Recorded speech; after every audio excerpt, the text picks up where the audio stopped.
Teenage boy is a rare combination of many living creatures.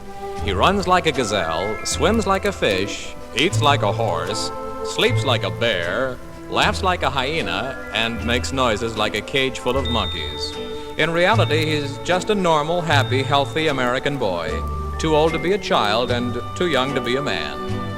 The teenage boy can be found beneath a crew cut, behind a black eye, in front of the corner drugstore, over large portions of food, and, more often than not, under the stern look of his father. Teenage boys are positive that their fathers never were teenagers, or else how could they possibly be so square? Although a teenage boy is rarely serious, he nevertheless does an outstanding job with the things he really likes to do, such as just goofing, taking clocks apart, playing records that really send him, dodging household chores, and spending money, preferably not his own. He dislikes visiting his relatives, running errands, hanging up his clothing, hats, and bathtubs. Along with his other animal traits, a teenage boy has the incredible memory of an elephant. He remembers his first haircut, his kindergarten teacher, the batting average of every Major League Baseball player, and all the words of all the current songs. Yet, with this great retentive memory, he forgets to change his socks, wash his neck, close the door behind him, his mother's birthday, and his 2 lines in the school play. Teenage boys have one tricky device for getting even with their parents for such things as scoldings, curfews, forced labor, and things like that. They continuously keep growing out of brand new suits, shirts, shoes, and out of hand. However, there are several methods employed by a father to show the teenage boy just who the boss is. By reasoning, by pleading, by coaxing, by threatening, by putting his foot down, by bribing, and at the point of frustration, by dropping the whole thing and forgetting who the boss really is. A teenager changes from a daytime roughneck to a nighttime gentleman when he starts getting ready for his first real dress-up dance. Foremost in his preparations is the shaving of the 2 stray hairs lurking in the peach fuzz.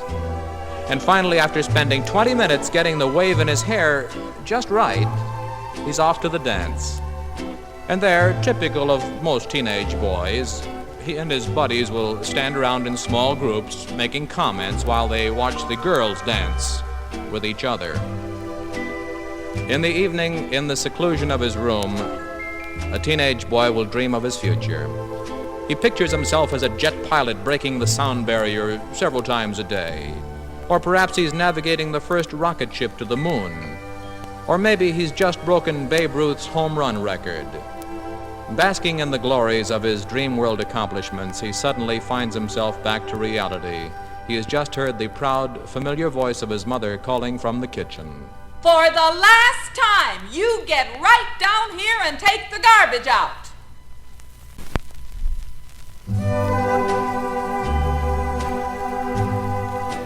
Sugar and spice and everything nice. That's what little girls are made of. After years of acceptance, that little phrase has been swept aside for the modern version. Rhythm and blues and rubber-soled shoes. That's what girls are made of. Responsible for this dramatic change is a fun-loving, giggly, chattering, unpredictable, unmanageable bundle of vitality known as a teenage girl. Years ago, one could tell the girls from the boys by the way they dressed. Now that girls have adopted boys' haircuts, shirts, blue jeans, and jackets, it's not so easy until you watch them walk away from you. In an average day, a teenager frustrates her mother, charms her father, irritates her kid brother, puzzles her teacher, befuddles her young boyfriend, and in the process, thoroughly confuses herself. In spite of it all, she has a boundless enthusiasm for nearly everything.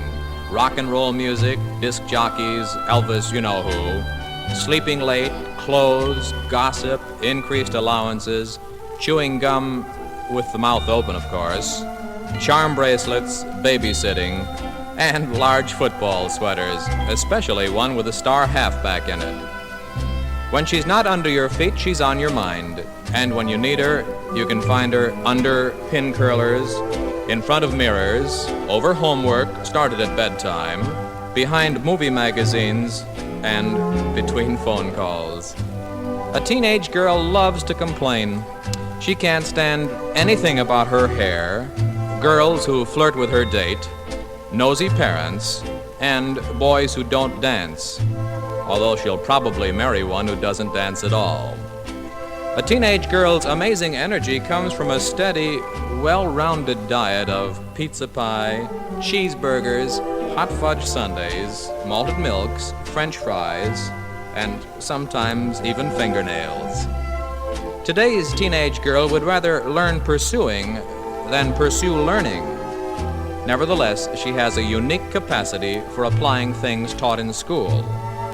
Carrying out the fundamentals of Lend-Lease, for example, she lends and leases combs, bobby pins, autographs, shoes, bus fare, and even homework answers. She's unique in other ways, too. Nobody, for instance, can guard a secret as loyally or spill it so easily. No one has gone steady quite so often and suffers quite so much when in love. At home in the evening, a teenage girl relaxes by listening to the latest and loudest rock and roll records. Her mother in the kitchen, although busily preparing the evening meal, feels a warm glow as she realizes that her teenage daughter is really enjoying life to its fullest.